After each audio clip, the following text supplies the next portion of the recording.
السلام علیکم، سواگت ہے آپ کا ہمارے یوٹیوب چینل اسلامک تعلیم میں۔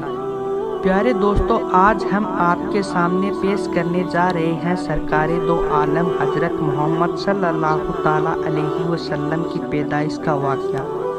تو ہماری آپ سے گزارش ہے کہ آپ اس ویڈیو کو آخر تک ضرور دیکھیں، اور اگر آپ عاشق رسول ہیں تو اس ویڈیو کو لائک کر کے شیئر ضرور کریں۔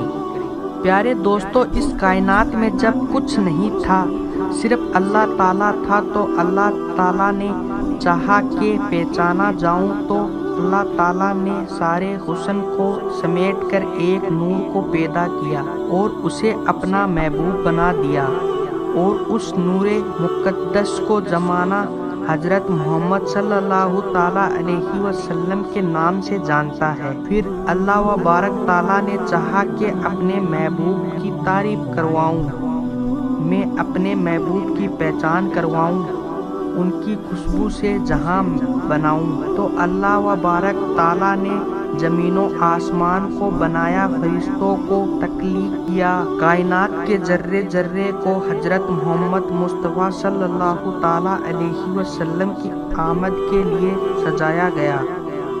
پھر جو زمین اللہ کی بہترین زمینوں میں سے تھی، اس زمین کو چنا گیا اور اس زمین کو مٹی سے اٹھایا گیا، اور اس سے ایک مخلوق کو پیدا کیا گیا، اور اس کے جسم میں اس نور مقدس کو پوشیدہ رکھا گیا اور اس کی نسلوں کو روا کیا گیا۔ تو پھر یہ نور مقدس حضرت آدم علیہ السلام سے لے کر حضرت عیسیٰ علیہ السلام تک، حضرت عیسیٰ علیہ السلام سے لے کر حضرت انان سے حضرت ادریس، اور حضرت ادریس سے حضرت نوح، اور حضرت نوح سے حضرت ابراہیم علیہ السلام تک پہنچا۔ تو اللہ وبارک تعالیٰ نے فرمایا، اے ابراہیم، جس جگہ سے میں نے آدم کی مٹی کو اٹھایا تھا، اس جگہ پر میرا گھر بنا دو، تاکہ اس شہر سے میں اپنے محبوب کے نور کو ظاہر کروں۔ تو اس اللہ کے پیارے نبی حضرت ابراہیم علیہ السلام نے اللہ کا گھر تعمیر کرنا شروع کر دیا۔ یہ واقعہ تقریباً آدم علیہ السلام کے زمین پر آنے کے 3435 سال اور طوفان نوح کے 1080 سال بعد پیش آیا۔ اور پھر اللہ تعالیٰ نے خلیل ابراہیم علیہ السلام سے وہ نور اسماعیل علیہ السلام تک، اور اسماعیل علیہ السلام سے عدنان، عدنان سے الیاس، الیاس سے عبد المناف، اور عبد المناف سے حشیم تک پہنچا، اور حشیم سے حضرت عبد المطلب، اور حضرت عبد المطلب سے حضرت عبداللہ تک جا پہنچا، اور حضرت عبداللہ کی مبارک پیشانی پر جمع ہونے لگا۔ حضرت عبداللہ جب عرب کی سرزمین پر اپنے مبارک قدم لے کر چلتے تھے، تو لوگ بار بار حضرت عبداللہ کی زیارت کرتے تھے۔ اس وقت کے علم جاننے والے حضرت عبد المطلب کہا کرتے تھے، اس کی پیشانی کا نور یہ واضح کرتا ہے کہ یہ کوئی عام انسان نہیں۔ بس اسی وقت سے حضرت مطلب نے شریف سے شریف عورت کا اعتراف کرنا شروع کر دیا، اور بیوی آمنہ سلام اللہ علیہا کو حضرت عبداللہ کے لیے چن لیا۔ اس وقت ابراہہ جو یمن کا بادشاہ تھا، تو اہل عرب مکہ میں کعبے کی زیارت کرنے کے لیے جایا کرتے تھے اور بڑے ادب احترام سے عبادت کرتے تھے۔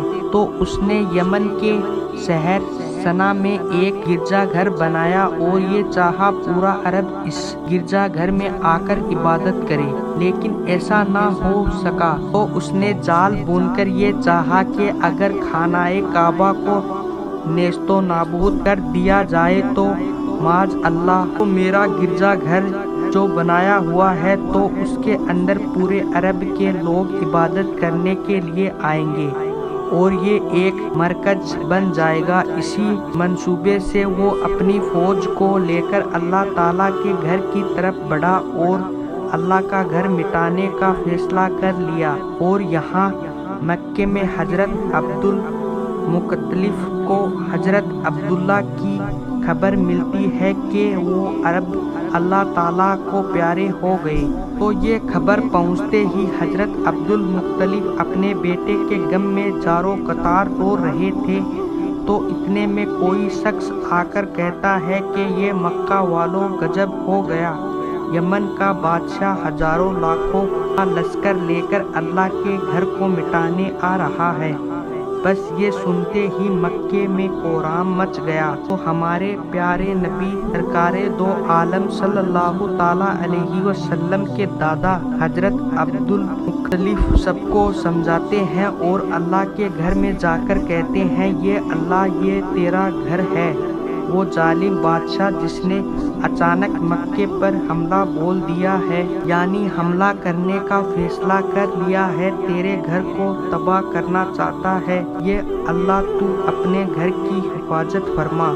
तो उसके बाद में हजरत अब्दुल मुख्तलिफ अपने साथियों के साथ अब्राहा के लश्कर के तरफ जाते हैं और जाकर अब्राहा फरमाते हैं, ए जालिम, तुमने पता है कि तुमने अपने जुल्म के साथ यहाँ के गरीब हैं उनके ऊँट भी कब्जा करके बैठे हो, इन लोगों के ऊँट वापस कर दो।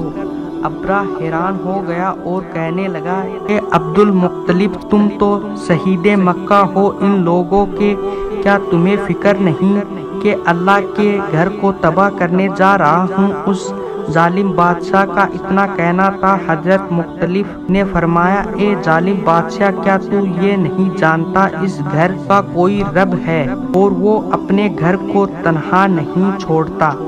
ये हौसला और ईमान देखकर अब्रा घबराने लगा। लोगों ने कहा, अब्रा छोड़ो इन्हें, जो मकसद लेकर हम यहाँ आए हैं। बस लोगों को इतना कहना था। अब्रा अपनी फौज का हुक्म देता है कि जाओ अल्लाह के घर को मिटा दो। आज अल्लाह को सैकड़ों हाथी और फौज अल्लाह की घर की तरफ बढ़ते हैं तो अल्लाह रब्बुल इज्जत बाबील को भेजता है और ये हुक्म देता है कि अपनी चोंच और पंजों में पत्थर की कंकड़ियां लेकर और इस लश्कर को फना कर दो। बस लाखों परिंदे अल्लाह ताला के हुक्म से अपने चोंच और पैरों में कंकड़ियां लेते हैं और तमाम लश्कर को नेस्तो नाबूद कर देते हैं। जैसे ही एले मक्का ये काबे का मोजा देखते हैं तो पूरा मक्का काबे के आगे झुक जाता है और हजरत अब्दुल मुख्तलिफ अल्लाह के सामने सजदाए शुक्र सजा लाते हैं। इस वाक़ये को तारीख में वाक़या फिल के नाम से जाना जाता है। उसके बाद पूरी दुनिया में काबे के मोजे के बारे में बातें होने लगी। इतनी देर में अल्लाह ने अपने महबूब को जाहिर कर दिया। तारीख ने लिखा है कि जब आप सल्लल्लाहु ताला अलैहि वसल्लम का ज़हूर होता है तो आसमान में तारे इस तरह से दलू हो जाते हैं, उन्हें देखकर सारे जूमी सजदे में झुक गए। उस वक्त मिस्र, अफ्रीका, रोफ और नान में कहर आया हुआ था। अल्लाह के करम से वहाँ रहमत बरसने लगी। वादिये शाम जो हजारों सालों से शुष्क थी, वहाँ से पानी के चश्मे जाहिर हो गए। उस वक्त जहाँ आग की पूजा की जाती थी, आप सरकार की पैदाइश तमाम आग ठंडी हो गई। दुनिया में जितने भी फूलों के पौधे थे वो अचानक से महकने लगे। मिस्र का सबसे बड़ा बुद्ध जमीन पर गिर गया। आग की सबसे लंबे बुद्ध से खून आने लगा। खानाए काबा में जितने बुद्ध थे वो सब जमीन पर गिरने लगे। ये मंजर उस वक्त के लिमाए इकराम ने देखा तो वो सबके सब दंग रह गए। दिल ही दिल में सोचने लगे, शायद वो पल आ गया जिसका पिछली किताबों में वादा हो चुका था।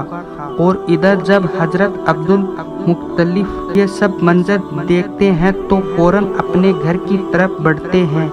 आप क्या देखते हैं, घर पूरा नूर से रोशन है और एक बच्चा अपने सरे मुबारक को सजदे में रख कर कह रहा है, ला इलाहा इल्लल्लाहु। और इस तरह से हमारे प्यारे नबी मोहम्मद सल्लल्लाहु ताला अलैहि वसल्लम की आमद हो गई।